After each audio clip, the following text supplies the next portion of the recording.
Welcome back. Today we're going to be doing the dialysis tubing experiment where we're going to be observing the movement of materials through dialysis tubing based on their size and pressure. So today we have some materials. We have some water, we have 1% starch, we have some iodine, and we have some dialysis tubing, which is very clear tubing, but again, it's got the pores in this tubing are a certain size. So things that are very small can go through the tubing, and things that are very big can't go through the tubing. And this is actually the dialysis tubing that they use when you have kidney dialysis. So it's just a piece of that. And what we're going to do is we're going to take the tubing and we're going to put the starch solution into the inside of the tube. And we're going to take water and add iodine to it in a beaker.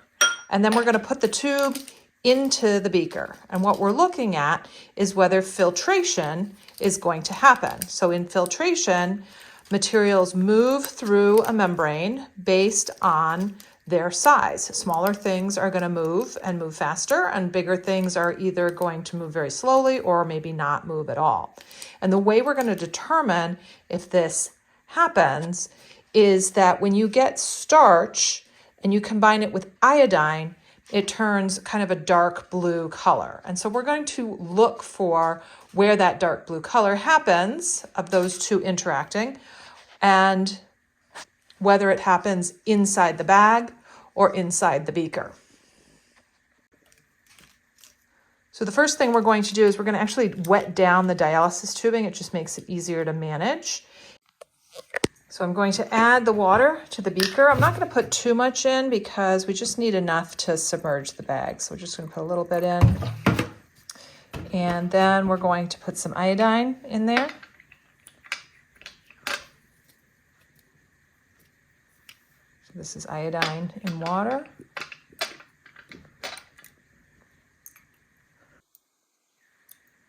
We're just going to add enough iodine to slightly color the water.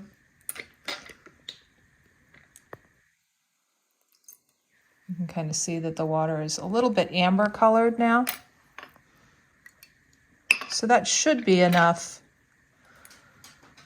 to, if it was to interact with starch, should be enough to turn blue. Okay, so I have to put the phone down now because what I'm going to do is I'm going to take this dialysis tubing, which is all sort of flappy now, and I have to tie a knot in the end of it to create a bag. So I now have a little knot in the end of my dialysis bag, and it's open at the other end. Hopefully you can see that that's open. And what we're going to do is we're going to take some of our starch solution here, we're going to add it into this bag. And I don't know that I see a way to do this with one hand, so let me find somebody to help me. Hold on. Okay, so I have my husband holding the phone for me. Here's our bag, and we're going to use a pipetter. And this is just a glass cylinder that tells you how much material you're putting in. So we don't have to be very specific. Oops, it goes this way. It's just a way to get the starch out of the bottle and put it into the bag.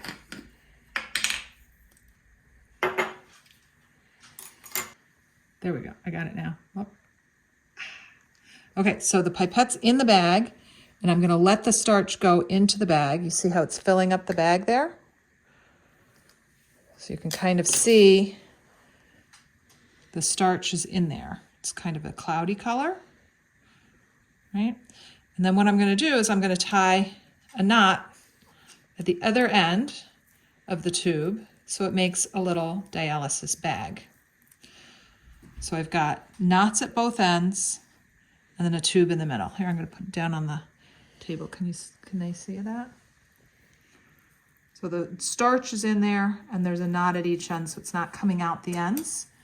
I'm going to cut off the excess material and then I'm going to rinse off this bag in this little thing of water that I have. So that way there's no starch on the outside of the bag, even though I kind of spilled it all over the outside of the bag when I was trying to put it in. And then what we're going to do is we're going to put this bag, which is full of starch, into our iodine solution, which is right here. You can see that it's in there. And we're going to kind of stuff it down in there. And we're going to wait 30 minutes and come back and see if we see any color change. Okay, we're back and we're looking at our experiment, and what you can see is that the amber colored liquid, which was water plus iodine, is still amber colored, but the starch, which was inside our bag, has turned blue. And remember, I told you that when you have iodine plus starch, they make a blue liquid. And so what we can infer from this, remember we started with iodine in the beaker and starch in the bag. And so what we can infer from this is that the iodine crossed this dialysis tubing and got into the bag, and that's why it's blue. But the starch was not able to cross the membrane and come into the beaker, and that's why the beaker isn't blue. And this kind of makes sense if you think about what we're learning about right now. We're learning about the three processes in the nephron, right? The first process is filtration, which is the separation of materials based on their size and the pressure. And so small things like gases and ions and glucose and small amino acids can pass through the filtration membrane between the glomerulus and the nephron capsule, but large items like red blood cells, white blood cells, and plasma proteins cannot. In this case, the large item is starch. And remember, starch is a macromolecule. It's a carbohydrate. It's made up of many monosaccharide monomers. Whereas iodine is a really tiny little molecule. And so the starch wasn't able to move because it's too big, but the iodine was. And we can see that by looking at where the blue color is. Thanks for watching. See you in class.